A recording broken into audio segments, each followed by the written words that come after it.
Hey guys, welcome back to the channel PMYG/EDU. It's been a pleasure sharing this content and thank you for your support. So first things first, as I said in the last video, I would share an example of nested comments.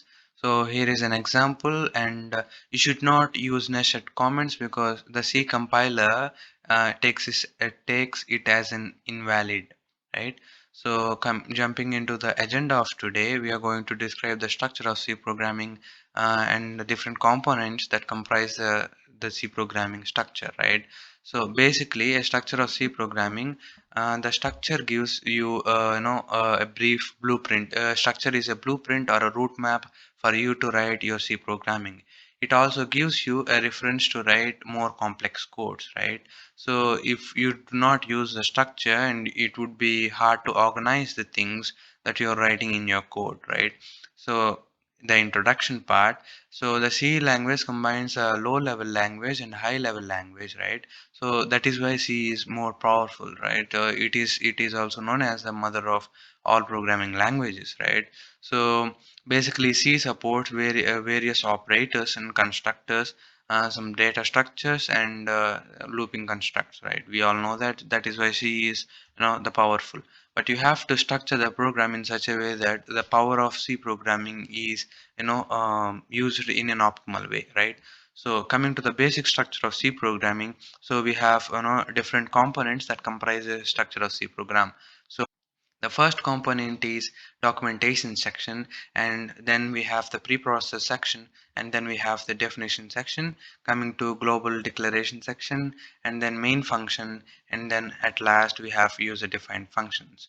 So coming to the documentation section, in the documentation section it includes the statements specified at the beginning of a program, such as program names and dates, descriptions, etc. So we can, give the documentation section as I described here, using the double slash, and you can only use a sentence in double slash.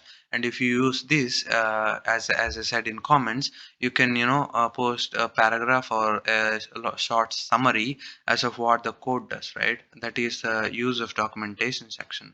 So these both methods, they of the section, they describe the document, they document the program, right? So they document the program. It provides an overview of the what the program is, right?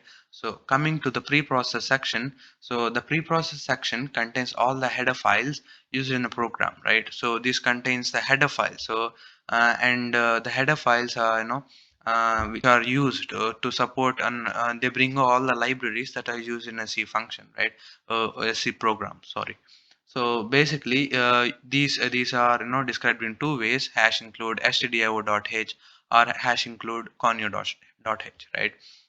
So we know that the hash include stdio.h stands for standard input and output functions, and these can be stdin or std out, right? So these functions are used. So whenever you use these function in a program, you have to describe this hash include stdio.h header file in order to, retrieve all the related files in a library of C. So coming to the definition section,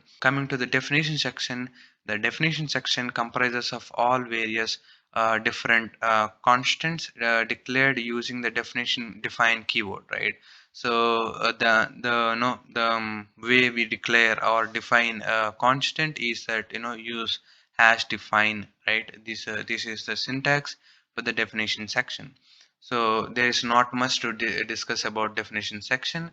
So coming to the declaration, global declaration, right? There are basically two types of declarations: global declaration and the local declaration. So in the global declaration section comprises of all the global declarations in the program. So it is given by basically three global declarations. For suppose we can use float num, or the num is actually a variable that this dude used. You can use any other variable name. So float slash, and you can assign a value to that variable, right? So variable or constant, anything. So you can actually give, integer values. So int is a keyword that is used for integer values, and char is the keyword that is used for character values, right? So the size of the above global declarations is listed as below, right? As follows. So we have the characters, they occupy 1 byte, the floats they occupy 4 bytes, and the integers they occupy 4 bytes, right? So coming to the main function function to be executed by the computer is the first function to be executed by the computer. So it is necessary for a code within include that needs to be included in main function.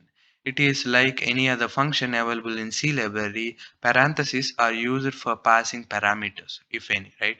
So basically, this main function is the first function that would be executed in the sequential order, as we have discussed that C programming is a procedural language.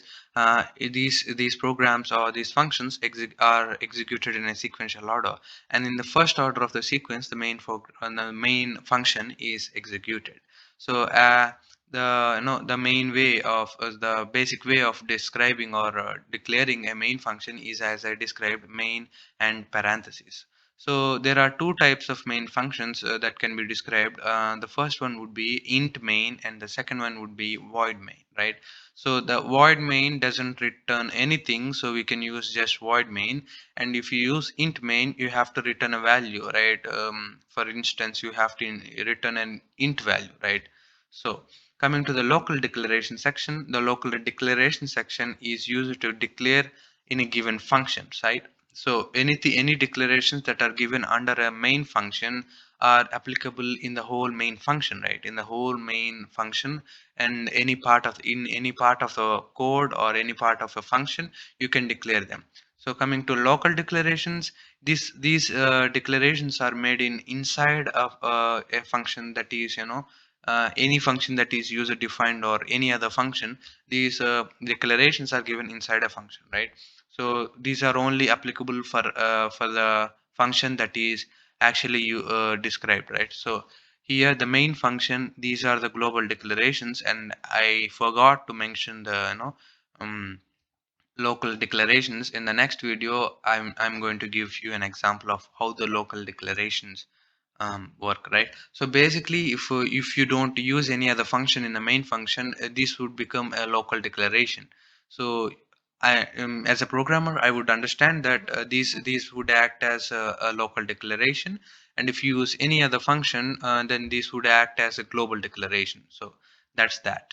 And coming to the user defined functions, the user defined functions are the functions that are specified as per the user requirements, right? The user have certain requirements which are need to be met, so these users, they define their own functions in the user defined way. So this can have return values, and the return values can either be 0 or any other number, integer number, if the function is defined as being int. Or you can, if it's a void, you don't have to give any return value. So coming to an example, in this example, you can clearly see that the sum of two numbers is a declaration section. So the declaration section is given. So this describes the entire code as being the sum of two numbers, and we know that hash include stdio.h is a header file, or the header section, or the preprocessor section, right? It brings all the libraries that are within C that help the program to execute in the manner that we want it to be executed, right? So coming to the main function here is described as being int. So we have returned the value 0, right? So if the entire code that we have written executes in the proper way, then this value is returned 0. If not, the value will be anything else. That's why we use return, right? If anyone has a doubt, then it would be clear here, right? So we have used the print function and the scan function. So these two functions, to import these two functions, we use the standard io.h, right? Hash include stdio.h is used to import these printf and scanf functions, right? So that is the reason we used stdio.h, right? Because printf is an output function, and as we know that scanf is an input function, right? So the some here the operations we performed some operations as sum is as sum as being sum is equal to a plus b, and we outputted the printed the output on the output screen. So that's that. Summarizing what we have learned today, we have actually learned the introduction of what the structure of C programming is, and we have learned the basics of structure of C program and the different components that comprise to form a complex structure of C program. So we learned that without the structure of C program, the whole program would be a mess and would be hard to organize, right? And thank you guys for your support, and a pleasure sharing this content. So share it with your friends and like, share, and subscribe and support us more. Thank you.